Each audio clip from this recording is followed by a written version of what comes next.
We're in the month of July, so let's talk about some movies we wish would be on the Criterion Collection.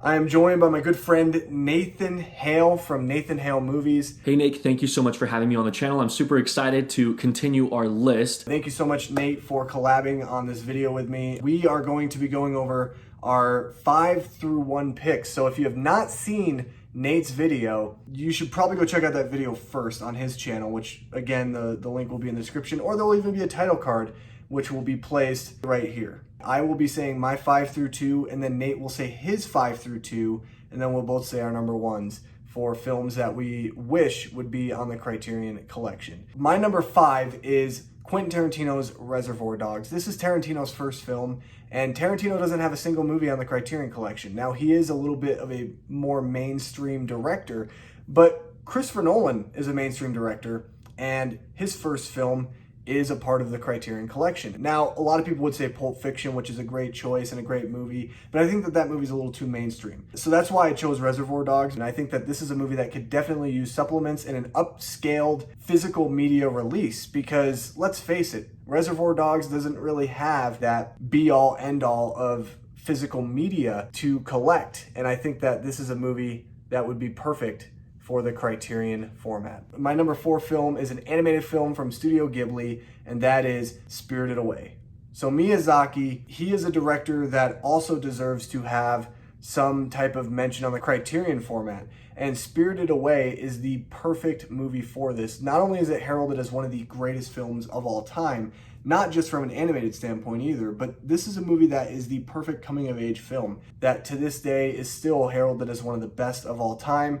And Miyazaki, he needs to have that Criterion release. Like, Studio Ghibli should have at least a couple of films on the Criterion format. And the fact that they don't have any is kind of sad, but why not start with arguably their best film, which is Spirited Away? My number 3 choice is Bong Joon-ho's Mother. Now, Bong Joon-ho is going to have a couple of films on the Criterion Collection very soon. And one of those films obviously being the massively successful and Best Picture winner of 2019, Parasite, which, by the way, is one of my all-time favorite films. But Mother is in every right very similar to what Parasite is. And Mother is a movie that, unfortunately, because it's very limited in its release, where you can actually find this film, it doesn't necessarily have as much of a following, which I think is a little sad. I think that if you put this movie on the Criterion format, this film will be allowed to be out widespread and more people will be able to watch this film, because I feel like the only way you can watch this is if you use some subsidiary streaming service from Amazon Prime. So bringing it to the Criterion format will bring more people to this film, and it is a film that definitely deserves a lot of the same glory that Parasite has. And I feel like if people saw it, people might even say this film's better than Parasite. I don't see that, but I definitely could see people loving this film and clinging onto this movie a lot more than films like Parasite and Bong Joon-ho's other masterworks like The Host. My number 2 is Michael Curtiz's Casablanca. This is one of my all-time favorite films, so this might be a little bit biased, but this is a movie that deserves to be on the Criterion format. It's a movie that's almost like It's a Wonderful Life, where it's like a no-brainer decision. Honestly, like, Michael Curtiz, he's not very known after this film, but what he was able to do with Casablanca during the time that the United States was in with all the turmoil, it's pretty amazing that they got this movie out as fast as they did, and it's as good as it is, because this is a movie that is easily one of the most memorable and most quotable films of all time. And the fact that it's not on Criterion, it does a little bit of a disservice. Is this movie a little bit more mainstream? Yes, but if you're gonna say The Breakfast Club meets that standard of being on the Criterion Collection, shouldn't Casablanca easily dethrone The Breakfast Club for mainstream films that should be on the Criterion Collection? I mean, it's a movie that you have to see because it is one of the best films of all time. It deserves the love from the Criterion Company. Like, come on, get with it. So I'll be starting off with my number 5, which goes to The Truman Show. So Peter Weir is the director of The Truman Show, and he actually has a few movies on the Criterion Collection already. And I was kind of torn between choosing Truman Show or Dead Poets Society for this list, but I'm going to go with Truman Show. I would love to see The Truman Show get a Criterion release. Jim Carrey is a hilarious actor, and in my opinion, this is his best movie. It's definitely my favorite movie of his, but I think it's also the movie where he gives his best performance. I'm not really sure what kind of supplements they would include for this movie, but when I think of this movie, it just seems like a movie that belongs in the Criterion Collection. It seems like one of those movies that I don't want to be forgotten. I want it to be remembered. I want it to be remastered, and I want supplements to be added. I want some sick cover art, and for all reasons, it makes sense to be in the Criterion Collection. Number 4, I have a recent watch. It is The Pawnbroker. Now, this movie is directed by Sidney Lumet, and it stars Rod Steiger. If you checked out my video where I talked about all the Criterion movies I watched in May, I mentioned The Pawnbroker. The Pawnbroker was on the Criterion channel, however, it doesn't have an official release in the Criterion Collection, and I think it definitely deserves one. Sidney Lumet and Rod Steiger are no strangers to the Criterion Collection. Both have several films, especially Sidney Lumet. He's famous for 12 Angry Men and Failsafe, and then Rod Steiger is in a few other movies, such as On the Waterfront. And so adding The Pawnbroker wouldn't be anything insane for the Criterion Collection. It's already kind of going with the flow of some of their other releases. But the reason I think that this one deserves a Criterion release is because it's such an impactful film, and it's a movie that really hits on like Nazis and the after effects of survivors from the Holocaust. It's honestly one of the saddest movies I've ever seen in my life.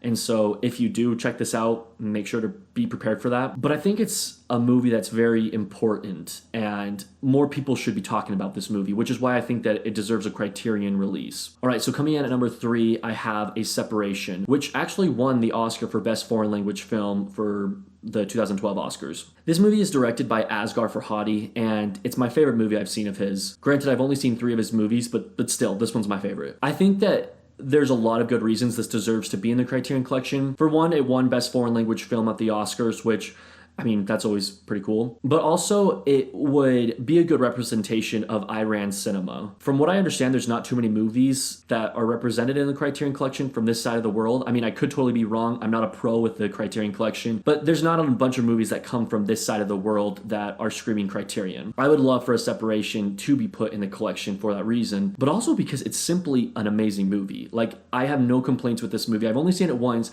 but I really want to see it again. It is a 10 out of 10 movie for me. I absolutely love it, and whether or not it's added to the Criterion Collection, I highly recommend you watch it. And while I'm talking about Asghar Farhadi, I would also love to see The Salesman added to the collection, but out of The Salesman and A Separation, I would rather see A Separation. Coming in at number 2, I have an animated movie that I would love to be released on the Criterion Collection. The Criterion Collection has a serious drought with animated films. They only have 3 movies. I would love for the movie Song of the Sea to get a Criterion treatment. This movie is not only cultural and mythical, but it also is absolutely beautiful animation. It was nominated for the Best Animated Feature at the Oscars, but it didn't win. In fact, it lost to Big Hero 6, which to me is still a huge disgrace. But this is a movie that I would love to see on the collection because it's just so visually beautiful, and the story is so interesting. And the more times I watch it, the more I fall in love with it. There's also very beautiful music in this movie. And it's a movie that I want so badly on the collection that I would possibly even buy it before like the Barnes & Noble 50% off sale takes place. Like, that's how badly I want this movie in the collection. And if not Song of the Sea, really just any animated movie. I just bring another animated movie to the collection, please, Criterion. My number 1 pick, this is the big one. My number 1 film is Life is Beautiful, directed by Roberto Benigni. I remember after watching this film, I looked up Life is Beautiful, Criterion, and nothing popped up. Nothing.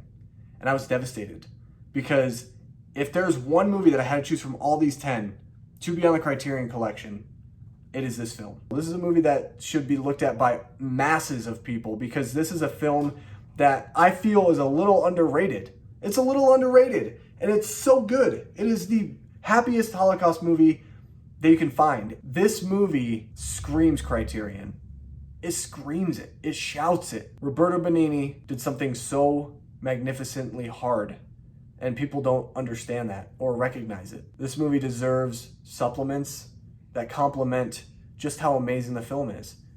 There isn't really a Blu-ray release that you can get your hands on that's easily accessible. It could be super expensive, or you might have to get a foreign import and try to get a Blu-ray player out of the country that can play that region locked disc. This is my one film that I advocate. Please, Criterion, please put this movie in your collection. Put it in your collection. And my number one movie that I want to see on the Criterion Collection is The Mortal Storm. The Mortal Storm is a film from 1940. It stars James Stewart, which, if you weren't aware, is my favorite actor of all time. The reason I choose this as my number one pick for the Criterion Collection is because it just makes complete sense. The Criterion Collection's entire purpose is to bring movies that have a cultural significance and to restore them and add supplements to them so that people can view them, remember them, and appreciate them. That within itself is The Mortal Storm. It's a movie that barely has a DVD release. It definitely doesn't have a Blu-ray release. The only reason I saw it was because it was on TCM one night and I recorded it because I'm a fan of James Stewart. But the movie deals with World War II and it takes place in a Jewish populated town. And as you follow this town, you see how at the beginning of the movie, before World War II happens, everyone loves each other, whether you're Jewish or not. They all love each other, and you really see how the town digresses as the world continues and how suddenly Jewish people are the enemy. Honestly, it's another sad watch, but it's a movie that I think 100% deserves the Criterion treatment. For one, because of the plot and how important it is for more people to see it, but also because James Stewart does not have a lot of movies in the collection. He's in Anatomy of a Murder, The Philadelphia Story, and the recently released Destry Rides Again, I believe it's called. But he doesn't have too many movies, especially compared to another famous actor of his time, Cary Grant. So yes, I would love It's a Wonderful Life to be released someday, but honestly, out of the two, I would probably prefer The Mortal Storm. So there's my list. Nick, thank you so much for having me on the channel. And guys, stay tuned for next week where Nick and I will be Criterion shopping together for the Barnes & Noble Criterion sale, at least if that sale still happens. Those are Nate and I's choices for films that we wish would be on the Criterion Collection. Let us know your guys' thoughts down below in the comment section of this video. Thank you so much, Nate, for joining me in this collab. Again, the link will be in the description for where you can find his channel, and make sure you guys go give him love and subscribe to his channel. He does a lot of Criterion stuff. Make sure you guys drop a like on the video if you enjoyed it. Subscribe to the channel for more content just like this. And as always, I will see you guys in my next video. Go get Criterions.